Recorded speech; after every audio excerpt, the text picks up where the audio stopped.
बिस्मिल्लाहिर्रहमानिर्रहीम। अस्सलामुअलैकुम प्यारे दोस्तों, उम्मीद करते हैं कि आप सब खैर आफियत से होंगे। दुबला पतला जिस्म हड्डियों के ढांचे में तब्दील हो चुका था, बाल बिखरे हुए थे, नींद को तरसती हुई खुश्क आंखें उस बयाबां का पता बता रही थीं जहां उम्मीद का आखिरी चिराग भी बुझा दिया गया हो, जहां चारसू तारीकी ही तारीकी फैली हुई थी। उन वीरान आंखों में कभी शहर आबाद था, लेकिन अब उस शहर को ताराज हुए कई बरस बीत गए हैं।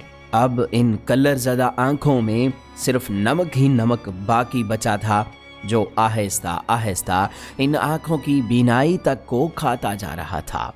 लेकिन आज इन पथरीली आंखों पर ऐसी चोट पड़ी थी कि इनमें से आबे ज़मज़म की तरह कोई चश्मा फूट पड़ा था। आंसू पिघलती हुई मोमबत्ती के कतरों की तरह बह रहे थे। वो दोनों हाथ जोड़े उसके सामने दो जानू हुए बैठी थी। खुदा के लिए मुझे घर से तो मत निकालिए, मैं इतनी रात गए कहाँ जाऊंगी? आप जो भी कहेंगे मैं करने के लिए तैयार हूँ। खुदा के लिए मुझे नौकरानी समझ कर रख लीजिए, लेकिन मुझे इस तरह बाहर न फेंकिए। मुझसे जूते पॉलिश करवा लीजिएगा, मैं अपने लिए कोई कपड़ा नहीं मांगूंगी। मेरा खाना एक वक्त का कर दीजिएगा, मैं स्टोर रूम में रह लूँगी, लेकिन मुझसे मेरा आखिरी ठिकाना मत छीनिए। खुदा का वास्ता है, कुछ तो रहम कीजिए। अज़रा दरवाजे में बैठे फ़कीर की तरह मिन्नतें समाजतें करती जा रही थी, और उसकी दोनों छोटी बेटियां भी माँ का ये हाल देखकर ज़ारो कतार रो रही थीं। बड़ी बेटी 6 साल की हो चुकी थी और छोटी अभी 3 बरस की थी। अज़रा ने गिड़गिड़ा कर रोते हुए आसिफ के पांव पकड़ लिए। उसके कांपते हुए नहीफ हाथ आसिफ के सफ़ेद काटन के पैंचों को ऐसे मजबूती से थामे हुए थे जैसे कोई बस के साथ लटका हुआ शख्स नीचे गिरने के खौफ से पायदान के डंडे को बहुत ही मजबूती से थाम लेता है। उसे शायद खौफ था कि ये पांव उसका आखिरी सहारा हैं और इन्हें छोड़ते ही वो दूर कहीं गहरी खाई में जा गिरेगी। वो अपनी ज़िंदगी से तो कब की उकता चुकी थी और इस मुसलसल अजाब से छुटकारा चाहती थी, लेकिन ये दोनों बेटियां उसकी राह में हायल थीं। असल में वो अपनी बेटियों के लिए सांसें मांग रही थी, उनके लिए छत की तलबगार थी। अब वो इन्हें दर दर की ठोकरों से बचाना चाहती थी। बेनूर सी रंगत है, वीरान सा एक चेहरा, ना प्यार भरे बादल, गाजा है ना काजल, शोख भरी आदत ना होठों पे तमाजत, चूड़ी ना कोई बाली, आंखों में कहत साली, रंगत है तो पीली, अबरू की कमा ढीली। आज जो हाथ खुश्क टहनियों की तरह लग रहे थे, यही वो हाथ थे जिनको कभी अज़रा की माँ सरसों की डालियों की नरमी से तशबीह दिया करती थी। यही वो हाथ थे जिन्होंने कभी पानी का गिलास खुद से उठाकर पीने की जहमत गवारा नहीं की थी। यही मखरूती उंगलियां थीं जिनकी सफ़ेदी और लंबाई चौधरी नज़ीर के ख़ानदान की मशहूर निशानी थी। अज़रा का गोरा चिट्टा रंग पूरे चक पाखर में मशहूर था। उसकी स्याह ब्राउन आंखें संदली शरबत के कटोरे थे जिन्हें एक ही सांस में पी जाने को दिल चाहता था। तीखा नाक, सुराही नमा गर्दन, संगे मरमर से तराशी हुई बाहें, मोतिये के गजरों वाली कलाइयाँ, रंग बिरंगा परांदा और घुटनों तक आने वाली स्याह जुल्फों पर कौन सदके वारी नहीं जाता था। तब थी शोख तबा उसकी, हर रंग कबा उसकी, थे फूल रिदा जिसके, कोयल थी सदा उसकी, हर बात पे होती थी हर बात जुदा उसकी, हर दिल पे कयामत थी हर शोख अदा उसकी, फूल के शबनम थी वो बादे सबा ठहरी, नैनों का हुस्न ऐसा, चोट उनकी बहुत गहरी, चेहरे की रंगीनी थी फूलों से कहीं प्यारी, थी शोख तबा जिसकी, दिल दे के फ़कत हारी। अज़रा चौधरी नज़ीर की सबसे बड़ी बेटी थी। 3 भाई और 1 बहन उससे छोटे थे। चौधरी नज़ीर अपने भाई से मुख्तलिफ था, वो हर मामले में ही मुख्तलिफ था। चौधरी बशीर के साथ असलहे वाले बॉडीगार्ड्स होते थे, लड़ाइयाँ मामूल का हिस्सा थीं, शराब का रसिया था, आवाज़ हर वक्त ऊंची रहती थी। लेकिन चौधरी नज़ीर उससे बिल्कुल मुख्तलिफ था। धीमे मजाज वाले चौधरी नज़ीर के चेहरे से मतानत झलकती थी। कनपटियों पर सफ़ेद बाल और चेहरे पर एक मखसूस मुस्कुराहट रहती थी। खुद तो चौधरी नज़ीर बस 8वीं तक ही पढ़ा था, लेकिन अपनी औलाद को इससे भी आगे पढ़ाना चाहता था। जिस वक्त अज़रा ने मैट्रिक पास किया तो बशीर ने अपने भाई को कई मर्तबा आकर समझाया था कि हमारे ख़ानदान में कोई लड़का नहीं पढ़ा तो तुम अज़रा को क्यों पढ़ाना चाहते हो? इसकी शादी जावेद से ही तो होनी है, वो कौन सा बीए पास है, वो भी तो 5वीं जमात में स्कूल छोड़ गया था। लेकिन चौधरी नज़ीर अपने भाई की बात हंसकर टाल देता था। चलो इसे पढ़ने का शौक़ है तो कोई बात नहीं, पढ़ने देते हैं वीर जी, घर में फारिग बैठकर भी तो इसने अपनी माँ को ही सताना है ना। अच्छा है अपने ध्यान में लगी रहती है। अज़रा सबसे बड़ी थी तो फरमाइशें भी उसकी पूरी होती थीं। घर में 8 कामे थे, माल डंगर अपना था, साथ के 3 देहात तक चौधरी नज़ीर की ज़मीन फैली हुई थी। एक ख़ास सफ़ेद रंग की घोड़ी अज़रा की थी, जिस पर वो कभी कभार बाग में अपनी सहेलियों के साथ अमरूद तोड़ने जाया करती थी। जब कभी वो चुटिया बनाए और दुपट्टा गले में डाले अपनी घोड़ी छम्मू पर बैठती तो उस दिन लगता था कि जैसे छम्मू पर पहाड़ों से उतरी कोई देवी सवार है। चौधरी नज़ीर को अपनी बेटी पर फ़ख्र भी था और छुपी छुपी मोहब्बत भी, ऐसी मोहब्बत जो वालिद करता है लेकिन माँ की तरह इजहार नहीं कर पाता।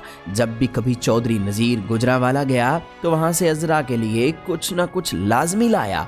जब अज़रा ने FSC पास की तो पूरे गांव में वाह वाह हो गई थी। उस दिन खुशी के मारे चौधरी नज़ीर के पांव ज़मीन पर नहीं लग रहे थे। असलम हलवाई को घर बुलाकर मिठाई बनवाई गई थी और हर किसी के घर पहुंची थी। चौधरी बशीर ने उस वक्त भी अज़रा को प्यार देते हुए यही कहा था कि धिये अब मज़ीद हमें पढ़ाई नहीं चाहिए, हमने भला कौन सा तुमसे नौकरी करवानी है, बस कर अब हमारे बच्चे, बस अब इतना ही पढ़ना है। लेकिन चौधरी नज़ीर ने फिर वही पुरानी बात दोहराई, घर फारिग बैठकर भी तो इसने अपनी माँ को ही तंग करना है। अभी कार पर रोज़ाना नौशहरा वर्का के गर्ल्स कॉलेज तक जाती है और वापस आ जाती है। ये 20 मिनट का तो रास्ता है। लड़का तो हमारा कोई एक भी मैट्रिक नहीं कर सका। चलो यही सही, हमें भला कौन सा पैसों की कमी है, अल्लाह का दिया सब कुछ है। अज़रा को अभी BSc शुरू किए हुए 1 माह भी नहीं गुजरा था कि उसके लिए ट्यूशन मास्टर की तलाश शुरू हो गई थी। नौशहरा वर्का में भी गर्ल्स कॉलेज अभी 4 साल पहले ही मंजूर हुआ था। चंद एक उस्तानियाँ गुजरांवाला से आती थीं और वो भी हफ्ते में 3 दिन छुट्टी कर लेती थीं। साइंस की टीचरों की सारी असामियाँ खाली पड़ी थीं। अज़रा का गांव तो दूर की बात, तहसील नौशहरा वर्का तक में कोई एक उस्ताद नहीं था जो BSc का सिलेबस पढ़ाता हो। अज़रा के लिए सिर्फ एक ही ऑप्शन था कि उसकी ट्यूशन का बंदोबस्त गुजरांवाला में ही किया जाए, लेकिन इतनी बड़ी कुर्बानी देने के लिए ख़ानदान में कोई भी तैयार नहीं था। दूसरी जानिब अज़रा थी जिसकी ज़िद पूरे ख़ानदान में मशहूर थी। घर में सबसे पहली पैदाइश की वजह से उसे हर किस्म का लाड और प्यार मिला था। अज़रा अपनी बात मनवाने के लिए अटकी रही, कभी अपनी अम्मी के पास जाती तो कभी अपने अब्बू चौधरी नज़ीर के पास। कई रोज़ तो वो खाने से भी इनकार करती रही। बड़ी थी, बाप की लाडली थी, लेकिन चौधरी नज़ीर इस सब के बावजूद भी कोई ऐसा फ़ैसला नहीं कर सका था जो ख़ानदान में किसी को पसंद ना हो। पहले ही सबको उसकी पढ़ाई पर शदीद इतराज़ था। आखिरकार चंद रोज़ बाद चौधरी नज़ीर के एक कामे ने ही बताया कि गांव में तेलियों का एक रिश्तेदार लाहौर से पढ़कर वापस आया हुआ है और सुना है चंद माह इधर ही रहेगा। आसिफ एमएससी के फाइनल इम्तिहान देकर अपने चचा के पास आ गया था ताकि कुछ अरसा गांव में गुजार सके। नैन नक्श उसके अच्छे थे, उर्दू में बात करने का सलीका आता था, इंग्लिश में भी रवानी थी। पैंट शर्ट, क्लीन शेव, गोरा चिट्टा रंग, स्पाट चेहरा और मुस्कुराती हुई आंखें किसी भी गांवज़ादी का दिल जीतने के लिए काफ़ी थीं। मोड़ मोड़ ठहरे थे, दिल पे साथ पहरे थे। उस वीरान बस्ती में, जंगलों की धरती में बेशुमार रास्ते थे, बेशुमार राहें थीं, लेकिन तुमने चाहा था उन फजूल राहों में, सिसकियों में, आहों में, उदास शब की बाहों में कोई प्यार मिल जाए, दिल सवार मिल जाए, हमदमी का वादा हो, कहकुशां सा रास्ता हो, सात रंग फूलों में, जुगनुओं के पहरे में, तितलियों के झुरमट में, साथ उसका मिल जाए, हाथ उसका मिल जाए। तुमने यही चाहा था, तुमने यही चाहा था। बेपनाह मोहब्बत हो उस वीरान बस्ती में, जंगलों की धरती में, प्यार भरे दरिया में एक होके रह जाएं और उसी में बह जाएं। तुमने यही चाहा था। ट्यूशन का ये अभी 5वां दिन था कि अजरा उसकी बातों के सामने ढेर हो चुकी थी। उसकी नज़रें अपनी किताब पर कम और उसके चेहरे पर ज़्यादा जमती थीं। उसको अब अपने कॉलेज से ज़्यादा ट्यूशन के वक्त का इंतज़ार रहने लगा था। वो स्टूडेंट साइंस की थी, लेकिन उसे शेर व शायरी अच्छी लगने लगी थी। स्याह जुल्फ़ों वाली अजरा के परांदे के रंग मज़ीद निखर गए थे। दूधिया रुखसारों पर पहाड़ी इलाकों के सेबों जैसी सुर्खी और आंखों में चमक सी आ गई थी। होंठों पर मासूमियत की लाली मज़ीद गहरी हो गई थी। चौधरी नज़ीर अपनी अहलिया के साथ उम्रा करने गया तो अपने गुनाहों की रो रो कर माफ़ी मांगता रहा। अपने भाई चौधरी बशीर की हिदायत की भी दुआ करता रहा, लेकिन शायद वो अपनी अजरा के मुकद्दरों की दुआ करना भूल गया था। चौधरी नज़ीर को अच्छी तरह इल्म था कि उसकी बेटी तो उसके भाई के घर ही जाएगी। फिक्र की भला क्या बात है। जब वो अपने लिए जन्नत की दुआ मांग रहा था, तब अजरा और आसिफ गांव छोड़ने की तैयारियां कर रहे थे। जिस रात चौधरी नज़ीर ने उम्रे से वापस आना था, उसी रात अजरा ने घर में रखा अम्मी का कुछ जेवर और नकदी ली और रात की तारीकी में लाहौर से आने वाली एक कार में बैठ गई। आसिफ का एक दोस्त खुसूसी तौर पर उन्हें लेने आया हुआ था। उस वक्त अजरा के वहमो गुमान में भी नहीं था कि वो फिर जिंदगी भर अपने गांव का ये रास्ता नहीं देख पाएगी। 21 साला अजरा का दिल तेजी से धड़क रहा था, लेकिन आसिफ ने नरम व मुलायम उंगलियों को अपने दोनों मजबूत हाथों में थामा हुआ था। फिक्र न करो, सब कुछ ठीक हो जाएगा। मैं तुम्हें किसी चीज़ की कमी नहीं होने दूंगा। मेरी मोहब्बत सिर्फ तुम्हारे लिए है। मैं हमेशा हमेशा के लिए तुम्हारा रहूंगा। उस रात अजरा की आंखों में उम्मीद के दिए थे, लेकिन खौफ भी झलक रहा था। एक तरफ मोहब्बत थी और मोहब्बत के लाजवाल वादे थे, दूसरी तरफ उसके वो घर वाले थे जिनको छोड़कर वो अनदेखे रास्ते पर निकल खड़ी हुई थी। एक दिल था कि अभी वापस चली जाए, दूसरी तरफ आसिफ की आंखों की मुस्कुराहट थी जो एक प्यार भरे दरिया में बहा ले जा रही थी। उस रात अजरा को स्याह चादर के साथ साथ गम, उम्मीद, यास और ख्यालात ने भी अपने बाजुओं में लपेट रखा था। उस रात अजरा की तेज सांसें पत्थरों को भी नरम कर रही थीं। अनदेखे ख्वाब और नए रास्ते थे, चढ़ते चनाब की तरह ठाठें मारते हुए ख्यालात थे। कार की पिछली सीट पर अजरा थी, आसिफ था। खौफ, रंज और खुशी के जज्बात का मिला जुला सैलाब था। साथ जीने मरने के वादे थे। आसिफ बार बार अजरा को अपने सीने से लगा रहा था। कोई आंसू गिरता तो फौरन अपनी उंगलियों से साफ कर देता। फिक्र मत करो, मैं तुम्हारे साथ हूँ। अजरा दोबारा कुछ सोचती, दोबारा कोई आंसू गिरता। आसिफ उसकी दहकती हुई जबीं पर दोबारा मरहम नमा एक बोसा रख देता। रात की तारीकी में गाड़ी एक नामालूम मकाम की तरफ चलती रही। अज़रा और आसिफ नत्थी होकर बैठे रहे। दहकती जबीं पर वक्फे वक्फे से बोसे ठंडक का एहसास पैदा करते रहे। उम्रे के बाद चौधरी नज़ीर ने भी किसी से मुलाकात करना मुनासिब ना समझा और ना ही किसी को जुर्रत हुई कि कोई अज़रा का उनके सामने नाम ले लेता। लोगों के तानों का खौफ इससे बढ़कर था। चौधरी नज़ीर ने खुद को बस एक कमरे तक महदूद कर लिया था। छत थी, चारपाई थी, हुक्का था और चौधरी नज़ीर की तन्हाई। इस वाक़े के 2 माह बाद ही चौधरी नज़ीर हड्डियों का ढांचा बनकर रह गया। दाढ़ी बढ़ चुकी थी लेकिन नज़रें हर वक्त नीची रहती थी। चौधरी नज़ीर की सल्तनत लुट चुकी थी और वो शर्मिंदगी के मारे गांव के किसी बंदे से भी नहीं मिलना चाहता था। छोटे बेटों ने और चौधरी बशीर ने कई मर्तबा कहा कि दोनों को ढूंढ कर एक साथ कत्ल करेंगे, लेकिन चौधरी नज़ीर अब भी मुख्तलिफ था। अपनी बेटी के कत्ल का सुनते ही उसकी आंखों से मज़ीद आंसू गिरना शुरू हो जाते थे। चौधरी नज़ीर को गुस्सा भी था, रंज भी था, लेकिन वो साथ में ये भी कहता था कि बच्ची थी। फिर खुद ही कहता कि सब कुछ किया था उसके लिए, अपने भाई के ताने सुने लेकिन उसकी हर ख्वाहिश पूरी की, उसे पढ़ाया, उसने ये सिला दिया है अपने बाप को। बशीर सच कहता था, उसे नहीं पढ़ाना चाहिए था। बशीर सच कहता था। अज़रा के यहाँ पहली बेटी पैदा हुई तो उसने किसी के हाथ अपनी माँ तक ये खबर पहुँचा दी।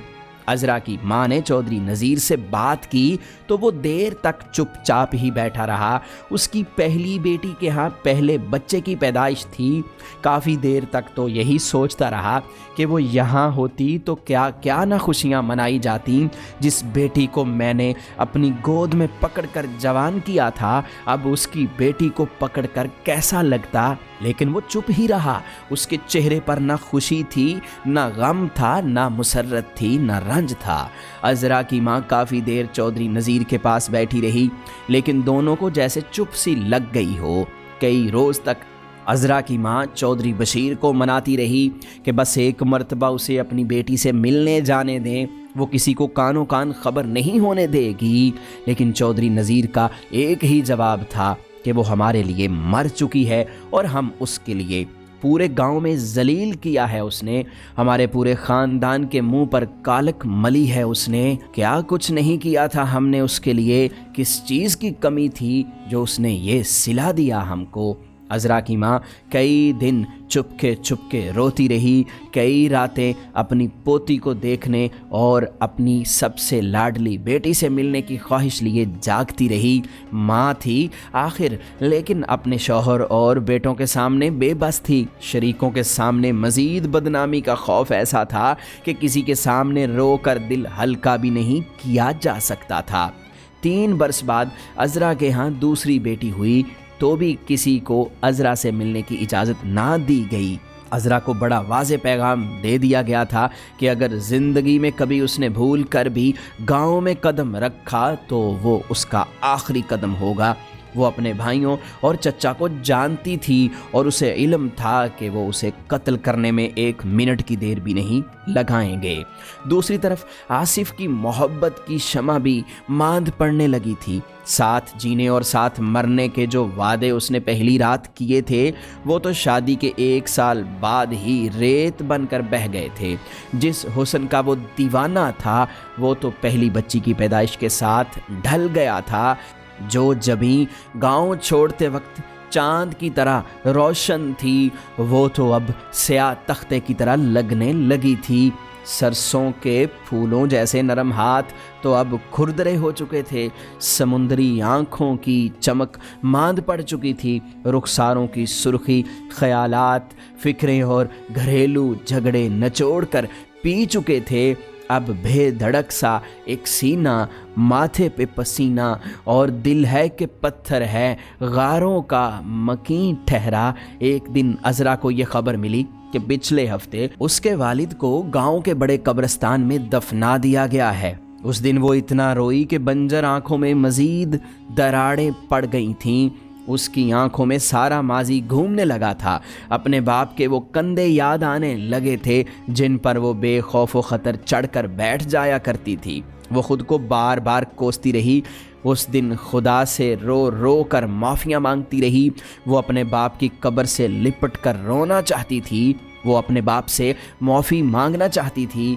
वो कहना चाहती थी कि अब दोबारा कभी हुक्म अदूली नहीं करेगी। लेकिन अब पुलों के नीचे से बहुत सा पानी गुजर चुका था। अब ये अनकही ख्वाहिश ज़िंदगी भर कबूलियत का दर्जा हासिल नहीं कर सकती थी। उन उदास शामों में बेनियाज आँखों से आंसुओं को गिरने दो, खुद इन्हीं को मरने दो। अनगिनत ख्वाहिशों को बेपनाह मोहब्बत की, टूट टूट मरने की, जान निसार करने की, दूधिया से रस्ते में प्यार बीज बोने की, दिल से उसका होने की सज़ा उन्हीं को मिलने दो। इन उदास शामों में बेनियाज आँखों से आंसुओं को गिरने दो, खुद उन्हीं को मरने दो। वो उस दिन कब तक रोती रही, इसका अंदाज़ा किसी को भी नहीं। वहाँ कोई भी नहीं था जो उसे चुप करवाता, उसे दिलासा देता, उसे गले से लगाता, उसके आंसू पूंछता। आसिफ भी नहीं था जिसने घर से भागते हुए पहली रात उसके आंसू पूंछे थे, उसकी दहकती जबीं पर मरहम नमा बोसे सबत किए थे। लेकिन आज कोई भी नहीं था। उस रात कमरे के एक कोने से देर तक सिसकियों और कभी हिचकियों के साथ रोने की आवाज़ आती रही थी। उसे कब मालूम था कि वो ज़िंदगी भर अपनी हवेली जाने वाला रास्ता देख नहीं सकेगी। उसे दुख था तन्हाई का, उसे नदामत थी अपने फ़ैसले की, उसे रंज था आसिफ के उन वादों का जो उसने पूरे नहीं किए थे। आसिफ गुज़िश्ता 1 साल से घर रात को देर से आ रहा था। ये बात किसी न किसी तरह काबिल कबूल थी, लेकिन आज रात वो अपने साथ दूसरी बीवी को भी लाया है। अज़रा पहले तो बहुत शोर करने लगी कि ये इस घर में और मेरी बेटियों के साथ नहीं रह सकती, लेकिन घर तो आसिफ के नाम पर था। अब वो चीख चीख कर थक हार चुकी थी। आसिफ का गुस्सा तेज़ होता जा रहा है। वो मिन्नतों समाजतों पर उतर आई। दोनों बेटियां अपनी माँ को इस तरह बाप के पांव पकड़े रोते हुए देखकर मज़ीद रो रही हैं। चौधरी नज़ीर की बेटी आसिफ के पांव छोड़ने पर तैयार नहीं है। उसके जर्द गाल आसिफ के जूतों पर रखे हुए हैं। उसकी बंजर आंखों से बहने वाले आंसू जूतों पर पड़ी गर्द से भी बेवकत मालूम हो रहे हैं। हिचकियां बंधी हुई हैं। पिंजरे नमा सीने से एक सदा वक्फे वक्फे से निकल रही है, मुझे इस घर से मत निकालिए। मैं कहाँ जाऊंगी? आप खुद सोचें, मैं कहाँ जाऊंगी? प्यारे दोस्तों, उम्मीद करते हैं कि हमारा आज का किस्सा आपको पसंद आया होगा। इसे दूसरों तक शेयर ज़रूर कीजिएगा और मज़ीद ऐसी ही इंटरेस्टिंग और सबक आमोज़ वीडियोज़ के लिए आप हमारा चैनल यूनिवर्सल इन्फो सब्सक्राइब ज़रूर कर लीजिएगा। हम मिलते हैं जल्द ही एक नई वीडियो के साथ। अपना बहुत सा ख्याल रखिएगा। अल्लाह निगहबान।